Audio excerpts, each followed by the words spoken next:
Hey guys, welcome to the next episode in the All-Regen Liverpool series. This is now, of course, going to be updates once again. And here we are, this is the league table as it stands in the 2038-2039 season. Really motoring along now.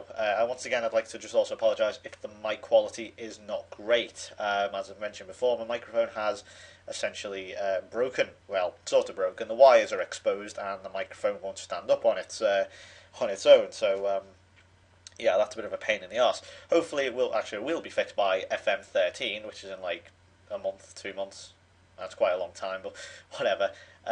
Because I will be playing on a new computer by then, hopefully. But anyway, also I can't use the internal microphone as Sony shipped it broken, which is fantastic. Well done, Sony. Points for you there. As you can see, we have drawn a fair few. I think actually we have drawn the most. Oh no, yeah, we're level drawn with West Brom and Nottingham Forest with the amount of drawn, but we have yet to lose. But that could be decisive when it comes down to the title race. Only a point behind City, however, as history tells us, most of the time the person or the team who is leading at this stage in February does go on to win the title. So bear that in mind. They, of course, as you can see, have conceded less than us and scored way more than us. So obviously I'll show you that a bit more later. But for now, let's have a look at our transfers first. So players going out first. Then I've talked about this before. Lee Barton. Essentially, he's not really good enough. I've never really maintained. Now he is a liked figure at Liverpool. They like him. The fans seem to like him because he is through the youth team. You know, he was a product of the academy. But in my eyes, he wasn't really good enough. I will be brutally honest. I've brought him in. He's won Fans Player of the Season twice. But quite frankly, I don't think he's deserved that one little bit. Not at all. He's only 25. I realise, goalkeepers, they don't hit their peak maybe for another 5, 6, maybe even 10 years. But let me just show you his average ratings first. This is for Liverpool. Only in one season, that's only because he played 6 times. Twice, sorry. Did his average ratings go above 7. Now, for me, that's not good enough. A goalkeeper has to be absolutely dead on almost every game. I realise he's not going to do that, but as we all know, he's made some cataclysmically bad errors, and they were pretty much down to it. And after, quite frankly, £5 million profit, I'm happy with that. As you can see, his average rating for Leicester is not that great either. In fact, it's the worst it's ever been. It's 6.85. I realise that's probably because the defence he's playing behind is probably not as good as the one he played with Liverpool, but still, the point remains. He is not, in my opinion, a particularly good goalkeeper. I can't actually show you the report since we didn't have it, but he was literally 2 stars to 2.5 stars. He had potential to go to 3, but he never got there. And quite frankly, I wasn't willing to put up with his shenanigans anymore, and he was very, very frustrating to watch.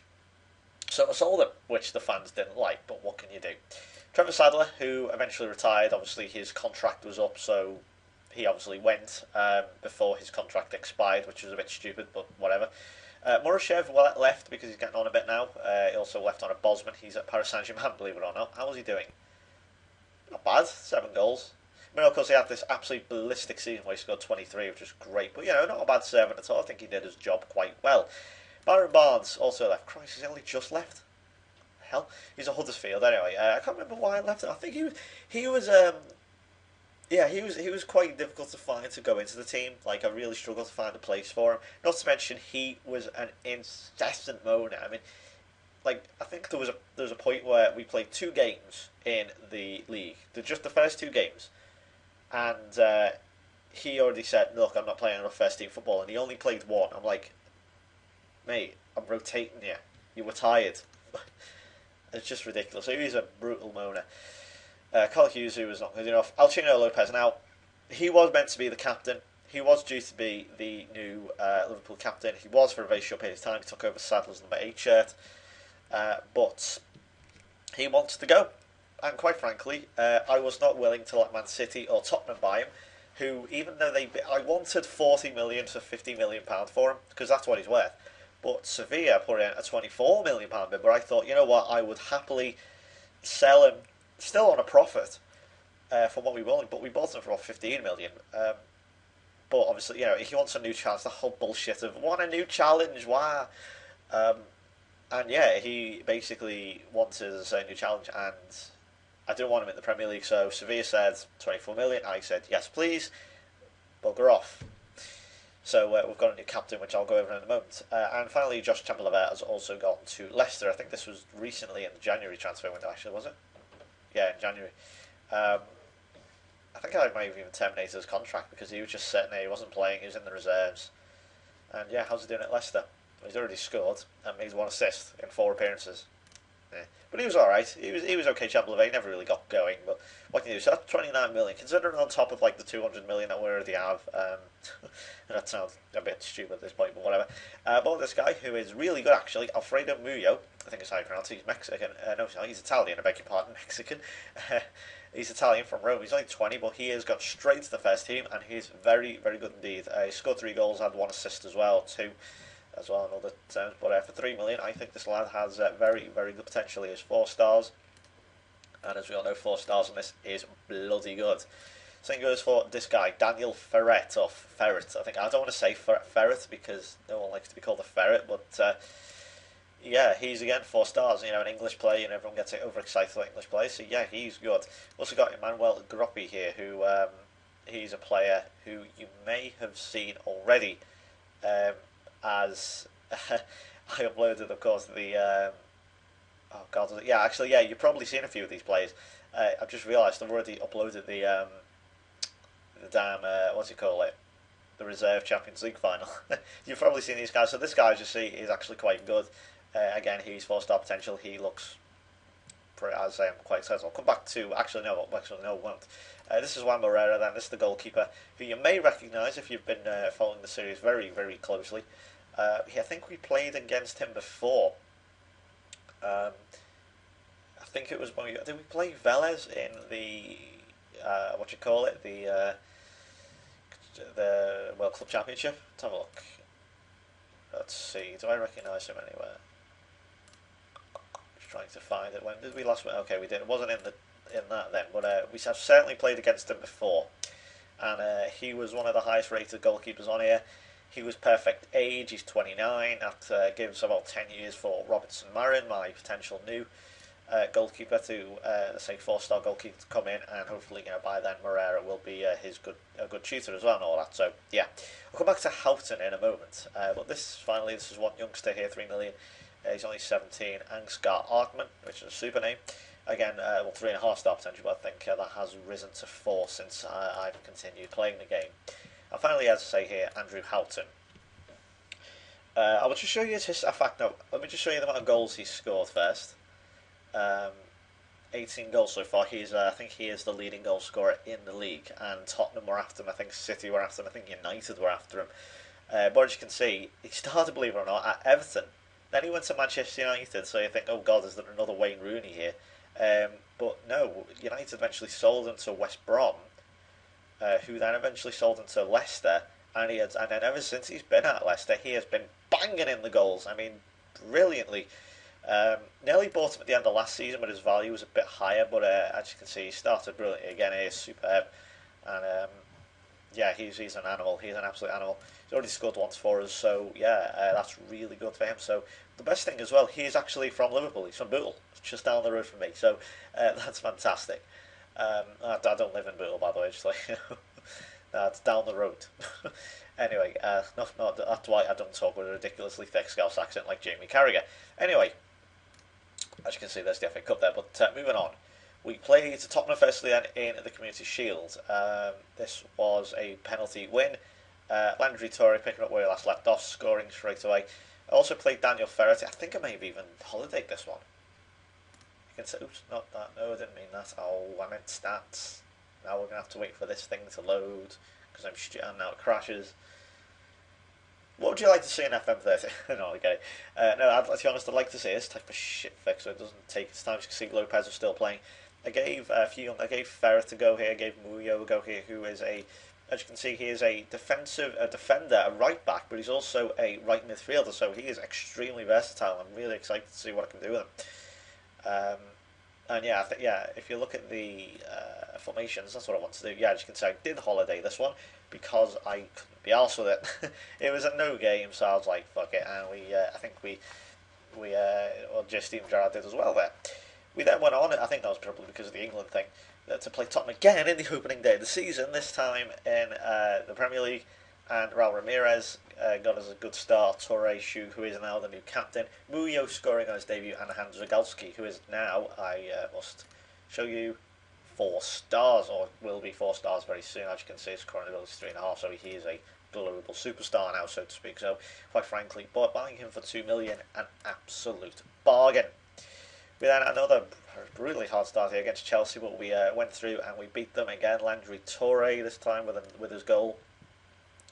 Slightly easier start again. There we go from them. Curtis Cass gets 2 again. The youngster. Here, as you can see, he's 19 now, so he's eventually grown up a bit. Doing really well with 2 goals against Burnley and got us the win there. Manchester United, so doesn't let up, does it? 1-0, an own goal from Leon Bakker, whoever he is. He is a midfielder, I think. He did not have a good game. Jason Malone, actually, he was not great. But Yedne Kadane was excellent.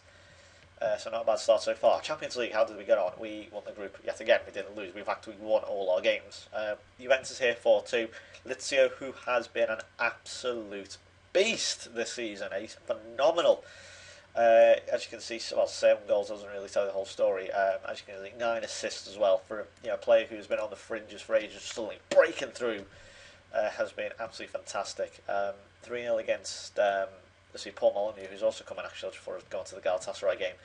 He's also come in. The time to play, look at that average rating, is 7.65, 7.75. In the cup, average rating, look at that, 8.5. He's been brilliant as Paul Molyneux. As you can see, Nicola Maggio, who has come into the team now, giving him a chance finally, 20-year-old. Not the best average rating, you see, 6.33. They're good little indicators. I like to go on little indicators as opposed to just showing you one-off games, for example, like the average rating here. £10 million from AC Milan doesn't appear to be all that great, but I'm willing to give him a go. We'll see how he does. Where are we going? We play Copenhagen, and Spadell and Maggio getting on goal sheet again there. Then played them again in the return leg at Denmark, and Cass and Licio again with on the goals. I can't say it, with the goals. Mendiola Rogalski with the goals against Juventus. Trombetta, the young Italian centre-back, Bergen and Licio. See, look at the amount of goals he's scoring now with the goals against Galatasaray to send us all the way through, absolutely tonking everyone else. So a very easy Champions League group for us this season. We've had far harder. 4-1 against Blackpool here. I'll just show you a few other highlights. Licio with 2 penalties, believe it or not, and Gollett with 2 from corners. First game in the League Cup, that was in the 3rd round against QPR, or as Mancini likes to call them, QPR. Coney, or Kone, I think I'm going to call him Coney. Kone, Golla and Ferret, or Ferret with 86 goals. He's English, so I'll call him Ferret. Ferret. Yes, Ferret. 2-1 in the League Cup 4th round against Forest. It was a fairly easy game until they popped up to the last minute to score. That was a bit of a pain in the arse. But the Baba on the score sheet there with Rogalski. The problem with the Baba is because I paid all that money for him, and then Licio comes in and just blitzes down that left-hand side. But the good thing about the Baba is he can play in the centre of midfield as well, which he has played in quite a lot this season. Sorry with a hat-trick against his former club Leicester, obviously. Spadaro and Alberto also kind of score sheet there. Alberto not really playing as much as last time, but there you go. Getting a good result at the Emirates 3-1. This guy, by the way, this is a new regen to look out for. He's only young, but he's very good indeed. Look at them stats and attributes. Eric, I think I'm going to pronounce this once and once only. Latoprecia. He is very, very good indeed. He has 21 goals and 23 appearances. He is frighteningly good. Very, very good indeed. Well, at least he has been this season. But Torre, once again, unstoppable with the goals. 2-1 against Everton in the Merseyside derby. Anfield, Muyo with the winner. Jose Paris, or Paris, with I love doing the French accent, with the goal there for Everton. I know first, as you can see, we're dropping the odd draw here with 1-1 against Wolves. Yeah, it's a bit like Liverpool of old, where we just constantly just drew against the shite teams. And then, believe it or not, we played City at home, 1-2-0, Landry Torre and Hans Rogalski, and then lose 2-0 in the League Cup, which I'm not really bothered. To be honest, I played a much weaker team here. Victor's played, Mino played, Ferret played, Malone, Trombetta who got sent off, Cass came on, so not the strongest team in the world, probably shouldn't have done that. Another bloody Huzu at Hawthorns. I hate the Hawthorns so much. Shu got us out of jail. It was 2-0 to them. I thought that was game over. Mendiola came on. scored the goal, and Shute got us the late equaliser in the 84th minute. That was stupid. 3-3 against Sunderland. What happened here? Well, Mendiola scored a hat-trick. Wasn't enough, though. Agap, getting the 91st minute goal. I couldn't believe it. We were three... no, we weren't. It was... Yeah, I thought we won it with Mendiola. They came up the other end. They broke really quickly, and bang! 3-3. Couldn't believe it. Unbelievable. As you can see, we're going through a few draws. I mean, okay, Chelsea and Tottenham, not too bad. 1-1 here against these two. Landry Torre again. Marcus Davis, another player there, as I mentioned before, he's a very good striker. Muyo again, as I say, 20-year-old, he's getting his fair few goals. I can't really complain. Sheffield Wednesday. Now, this was really funny, this. I decided after all this time, because I was getting a lot of youth players and I wasn't really, a few people also recommended saying, you should find a feeder club or, something like that. And one of the teams that the board recommended me, because that's what happens, you go off to the board and say, I think we should find a feeder club, then they go out and set a load of fictional attributes or whatever they want, and they come back with a load of teams. And it was around about this time, just after Christmas, that I asked for it. And I found that we were playing Sheffield Wednesday in the FA Cup, and I thought, that'd be quite funny if we got Sheffield Wednesday. Yeah, because we're playing the Cup. A bit like Tottenham are doing with Real Madrid with Luka Modric type thing. I thought, that'd be quite funny, so I did. And then it hit me. We are playing Sheffield Wednesday at Hillsborough, 50 years on from the Hillsborough disaster. How mad's that? I was just completely... and that's got nothing to do with the feeder thing, but I just thought I'd just point that out as well. But we're playing Sheffield Wednesday at Hillsborough. Or as I realised, the Hillsborough disaster was an FA Cup semi-final, but that's not the point. We're playing at Hillsborough in the FA Cup 50 years on from 1989. I thought that was fantastic. If the game does that on purpose or something, I very much doubt it does. But I just thought that was really good for that. So JFT 96. Even though I do like to complain that Liverpool fans do go on about it too much, but the whole Alan Davis thing, leave it. Yeah. I don't know, but anyway, I'm not going to go on that because it's a very touchy subject and a lot of people take offence to it very quickly, so I'm not going to mention it. But we beat Sheffield Wednesday 3-0 there. We also beat Manchester United at Old Trafford, which was good. Wolves 4-0. Molineux, obviously, scoring. He's really good. Played Ipswich then 6-0. See the goal starting to flow now with Schmidt. Carlos Alberto, who's a good youngster. I think I might have signed him. I remember I signed him a while ago. He's 17 in Spanish. He's quite good. He has 3.5 star potential. He does look quite sprightly anytime I brought him on. And also, Jacobo gets in a goal. I think he's 3.5 star as well. And then we hit Derby for 7, so we hit Ipswich for 6. Both Vincenzo Spadaro should have had 4, but he missed the penalty. And Mendiola also getting hat tricks. So Carlos Alberto also getting on the score sheet again. And Nottingham Forest 4-0. And then we just beat Blackpool 1-0. So you see Jürgen Schutt down once again. Spadaro scoring 5 goals in 2 games. And we are now due to face Manchester United in the FA Cup 5th round. So let's see how we do there. Again, we'll just have another quick look at the league table just to refresh your memory. Wolves are doing very, very well, actually. They're although they are just sitting outside the top 6, there is literally 3 points between 4th and 7th. Manchester United also climbing back up to the top there. As you can see, they're having their best season in years. As you can see from about 2034, they really dipped. They brought back Luke Daniels, who of course was a disaster. I think it was around about here when they was it? No, it might have been here. Yeah, I think it was here when they first brought Luke Daniels back in, but he's got a lot better since then. Oh, it might have been there. Yeah, sorry, I beg your pardon, it was here. They brought Daniels in and he was awful. And it kind of set the tone really for the next few years, where they just went straight down. But he's bringing them back up now, and I think he's doing a good job with them there, so I can't complain. Here are the stats then. As you can see, Houghton is third currently, Botham, so he is now my player. Jürgen Schutt again is now the captain. He has some of the most amount of the matches there, Houghton.